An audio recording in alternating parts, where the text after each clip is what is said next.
ஒரே இரவில் ஈரான் ஒரு பெரிய சம்பவத்தை இஸ்ரேலுக்குள்ளே செஞ்சிருக்கிறார்கள். இப்போ ஒரு பெரிய பிரேக்கிங் நியூஸே அதுதான். இந்த போர் ஆரம்பிச்சிலிருந்து இப்போ வரைக்கும் இவ்வளவு பெரிய தாக்குதல் ஈரானால் இஸ்ரேலுக்குள்ளே நடத்தப்படலை.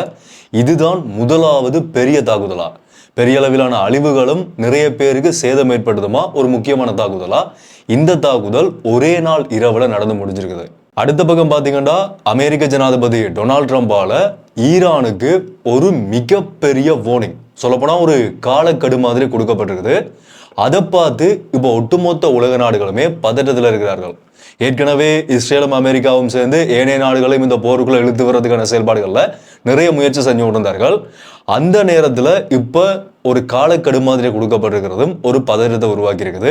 இந்த ரெண்டு சம்பவங்கள்லையும் என்ன நடந்திருக்குன்றத இந்த வீடியோவில் நான் உங்களுக்கு முழுமையாக சொல்ல போறேன். அதே மாதிரி எங்கட நாடுகளை பார்த்தீங்கன்னா இதுவரைக்கும் நாங்கள் பார்க்காத மாதிரியான பெரிய அளவிலான எரிபொருள் விலையேற்றம்.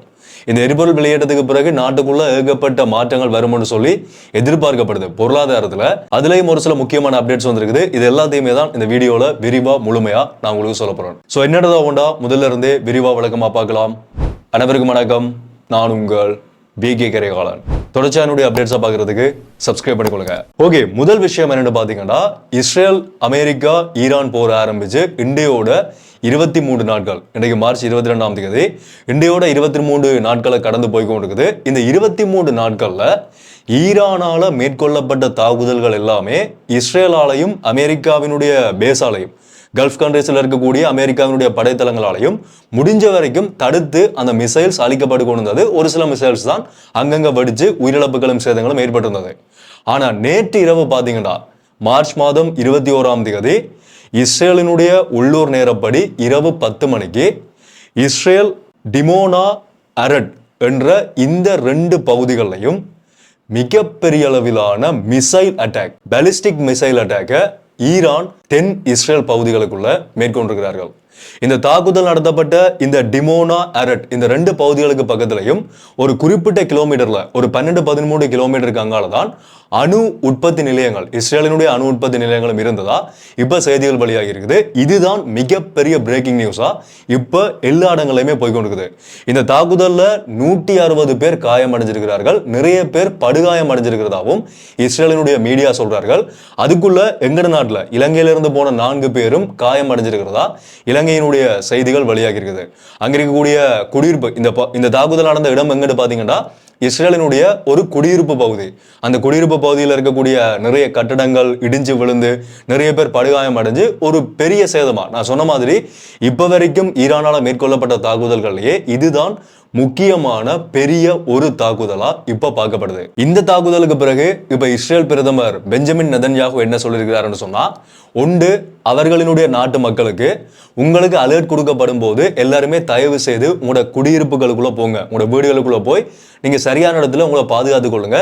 யாருமே இதை அலட்சியமா எடுத்துக்கொள்ள வேணாம், விளையாட்டை எடுத்துக்கொள்ள வேணாம், எல்லாருமே உங்களோட குடியிருப்புகளுக்குள்ள போங்க, உங்களோட உயிரை பாதுகாக்கணும்னு சொல்லி அவர் ஒரு விஷயத்தை சொல்லியிருக்கிறார். இதுல முக்கியமா கவனிக்கப்பட வேண்டிய விடயம் என்னன்னு சொன்னா, இதுவரைக்கும் இஸ்ரேலுக்குள்ள வந்த எல்லா மிசைல்ஸையுமே இஸ்ரேலினுடைய டிஃபென்ஸ் சிஸ்டம் பாதுகாக்கக்கூடிய ஏவுகணைகள் தாக்கி அழிச்சு கொண்டு வந்தது. இல்லாட்டி அது கீழே வந்து விழுந்தாலும் வெடிச்சு பெரிய அளவிலான பாதிப்புகள் ஏற்படலை. ஆனா இந்த மிசைல் வெடிச்சதுன்றது ஒரு பக்கமா ஈரானினுடைய தாக்குதலா பார்க்கப்பட்டாலும் இன்னொரு பக்கமா இந்த அரசியல் சூழ்ச்சிகள் இருக்குதானே, சூழ்ச்சிகள்னு சொன்னா அது எப்படி சொல்றது, ஒரு போரை வந்து இன்னொரு கட்டத்துக்கு அடுத்த கட்டத்துக்கு கொண்டு போறதுக்கான செயல்பாடுகள் சில வேளை தங்கட நாட்டுக்குள்ளேயே பாதிப்பை ஏற்படுத்தி கொண்டே அதை உலகத்துக்கு வெளிப்படையாக ஒரு பாதிப்பு ஏற்படுத்தப்பட்டிருக்குன்னு காட்டி அந்த போரை வந்து அடுத்த கட்டத்துக்கு கொண்டு போறதுக்கான நடவடிக்கைகளை அரசாங்கங்கள் மேற்கொள்ளும். அந்த மாதிரியான செயல்பாடா இதுவும் இருக்குமோன்ற ஒரு கோணத்திலையும் அரசியல்ல பார்க்கக்கூடிய மாதிரி இருக்குது.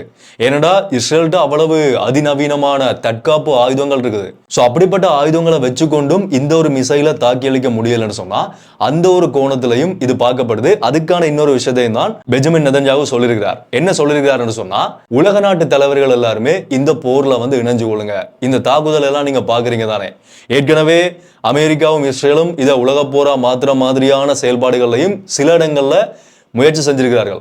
இந்த ஸ்ட்ரைட் ஆஃப் ஹோர்மோஸை திறக்கிற இடத்துல டொனால்ட் ட்ரம்ப் ஏற்கனவே ஏனைய நாடுகளினுடைய ராணுவ கப்பல்களை கேட்டிருந்தார். ஆனால் யாருமே முன்வரையில.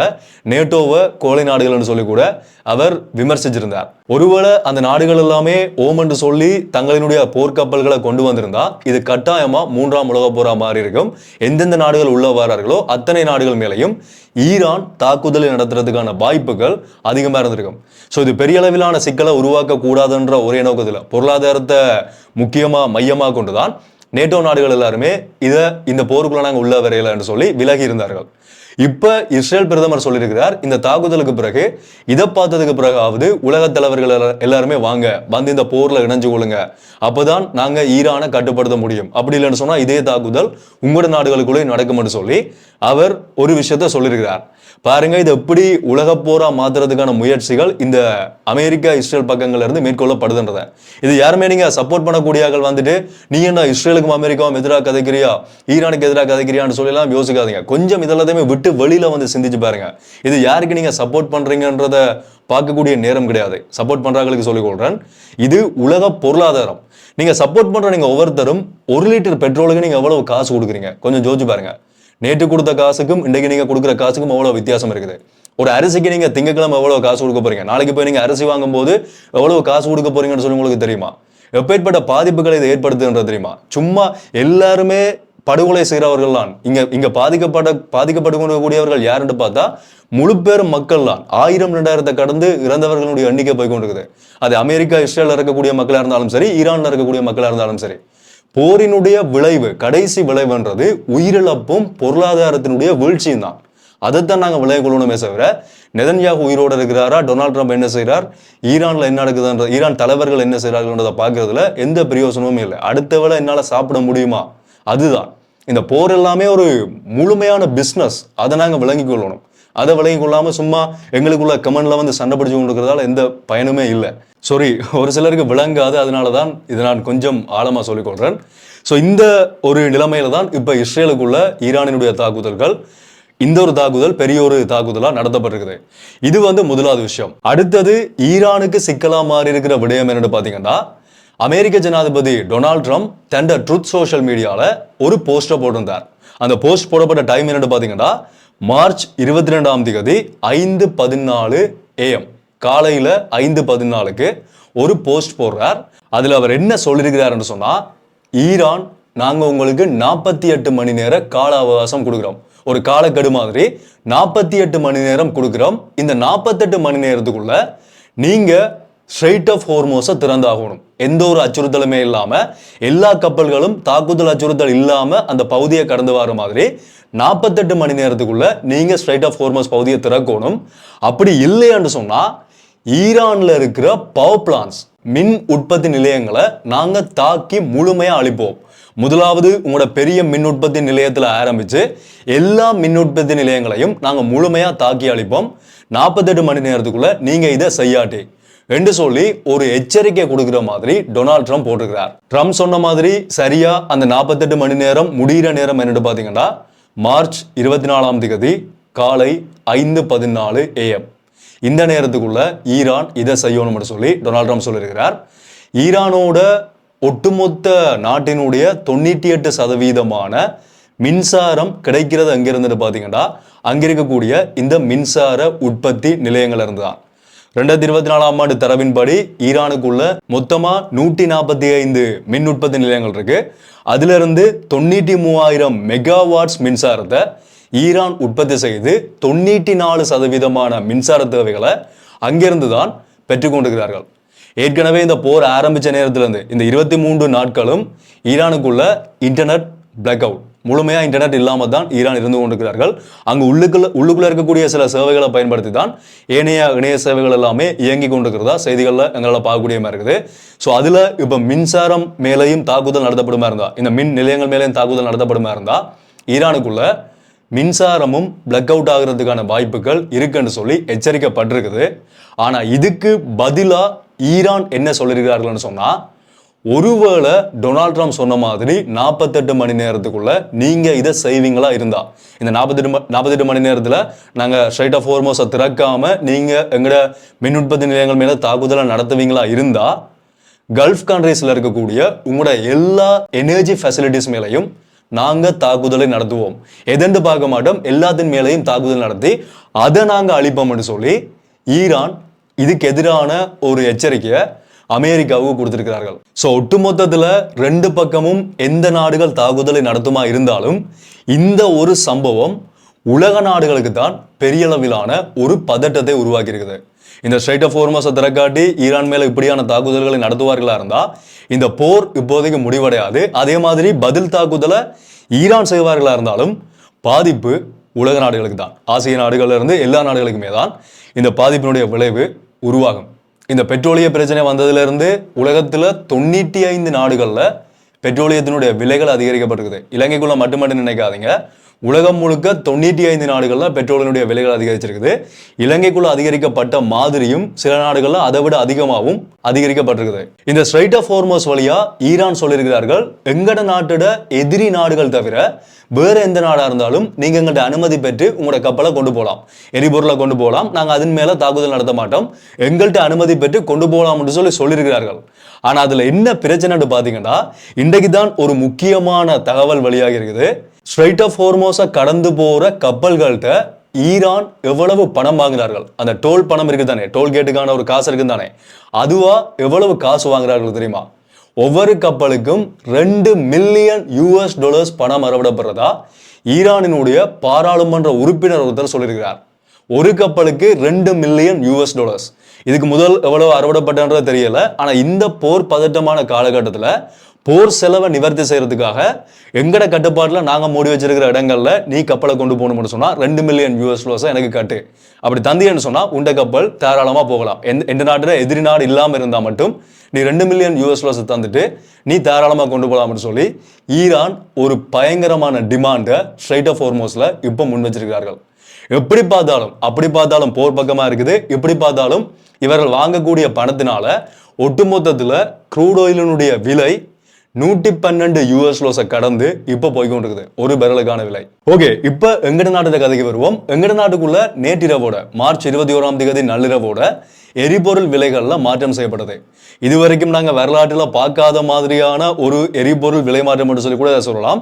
பயங்கர அதிர்ச்சி அடையக்கூடிய விலைகளாக தான் விலைகள் மாற்றம் செய்யப்படுகிறது. நான் ஏற்கனவே சொன்ன மாதிரி இது எங்கட நாட்டுக்குள்ள மட்டும் இல்ல, உலகத்துல 95க்கும் மேற்பட்ட நாடுகளுக்குள்ள எரிபொருட்களினுடைய விலைகள் அதிகரிச்சிருக்குது. முதலாவது இலங்கை பெட்ரோலிய கூட்டுத்தாபனத்தினுடைய விலை அதிகரிப்பு எவ்வளவு பாத்தீங்கன்னா, 92 ஒக்டைன் பெட்ரோல் $317 இருந்தது, $81 அதிகரிச்சு $398 விற்கப்படுது. 95 ஒக்டைன் $365 இருந்தது, $90 அதிகரிச்சு $455. டீசல் $303 இருந்தது, $79 அதிகரிச்சு $382. சூப்பர் டீசல் $353 இருந்தது, $90 அதிகரிச்சு $443. மண்ணெண்ணெய் $95 இருந்தது, $60 அதிகரிச்சு $255.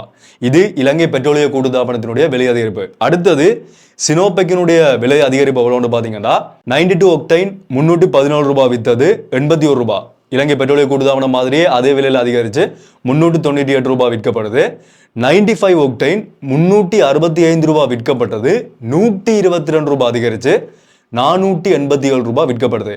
ஓட்டோ டீசல் $303 விற்கப்பட்டது, $79 அதிகரிச்சு $382. சூப்பர் டீசல் $353 விற்கப்பட்டது, $219 அதிகரிச்சு $572 விற்கப்படுது. சைனாவினுடைய எரிபொருளுடைய விலை தான் அதிகமாக விற்கப்பட்டு கொண்டிருக்குது. அதே மாதிரி இந்த கியூஆர்ல பெற்றுக்கொள்ளப்படக்கூடிய பெட்ரோலியத்தினுடைய அந்த கோட்டா இருக்கு தானே, 5 லிட்டர்னு சொல்லி பெற்றுக்கொள்ளலாம்னு சொல்லி ஒரு எண்ணிக்கை இருந்தது தானே, அது அதிகரிக்கப்பட்டிருக்குது. அதே போல பார்த்தீங்கன்னா, முதல் இருந்தது கார்களுக்கு 15 லிட்டர், அது 10 லிட்டர் அதிகரிக்கப்பட்டு 25 லிட்டரா இருக்குது. ஆட்டோக்களுக்கு 15 லிட்டர் இருந்தது, 5 லிட்டர் அதிகரிக்கப்பட்டு 20 லிட்டர். மோட்டார் சைக்கிள்களுக்கு 3 லிட்டர் அதிகரிக்கப்பட்டு 8 லிட்டர். பஸ்ஸுக்கு 40 லிட்டர் அதிகரிச்சு 100 லிட்டர். வேன்களுக்கு 10 லிட்டர் அதிகரிக்கப்பட்டு 50 லிட்டர். லோங் வெஹிக்கிள்களுக்கு 15 லிட்டர் அதிகரிக்கப்பட்டு 40 லிட்டர். பெட்ரோலினுடைய விலையும் அதிகரிக்கப்பட்டு பெட்ரோல் வழங்கப்படுற லீட்டர்னுடைய எண்ணிக்கையும் அதிகரிக்கப்பட்டிருக்குது. இதுல இன்னொரு விடயத்தையும் அரசாங்கம் சொல்லியிருக்கிறார்கள். என்னன்னு சொன்னா, இந்த விலை அதிகரிப்புல 20 பில்லியன் ரூபாய், ஒரு மாசத்துக்கு 20 பில்லியன் ரூபாவை மானியமா அரசாங்கம் செலுத்துறதாகவும் ஒரு விடயத்தை அமைச்சர் சொல்லியிருந்தார். அதாவது எங்களுக்கு அதிகரிக்கப்பட்டிருக்க விலையில் கிட்டத்தட்ட பெட்ரோலுக்கு 20 ரூபாவும் டீசலுக்கு 100 ரூபாவுக்கு கிட்டவும் அரசாங்கம் மானியமாக வழங்குறதா. அவ்வளவு அதிகரிக்கப்படணும். ஆனால் நாங்கள் அதை மக்கள் மேலே முழுமையாக செலுத்தாமல் ஒவ்வொரு மாதமும் 20 பில்லியன் ரூபாய்களை அரசாங்கம் மானியமாக வழங்கி கொண்டிருக்கிறதாவும் அமைச்சர் ஒரு விடயத்தை சொல்லியிருக்கிறார். ஸோ இதுக்கு பிறகு என்ன நடக்கும்ன்றது எல்லாருக்குமே தெரிஞ்சிருக்கும். அடிப்படையாக இருக்கிற எரிபொருளில் மாற்றம் ஏற்படுமா இருந்தால் கண்டிப்பாக எல்லா பொருட்கள் சேவைகளினுடைய விலைகளையும் விலை அதிகரிப்புன்றது உருவாகும்ன்றது எல்லாருக்குமே தெரியும். அதுவும் இவ்வளவு சதவீதத்தில் கிட்டத்தட்ட 30-40 வீதத்துக்கு மேலே அதிகரிச்சிருக்கும் போது கண்டிப்பாக பெரிய அளவிலான பொருளாதாரத்தில் ஒரு மாற்றம் வரும். ஒரு விலை அதிகரிப்புன்றது கண்டிப்பாக உருவாகும்ன்றது உறுதியான ஒரு விஷயம்.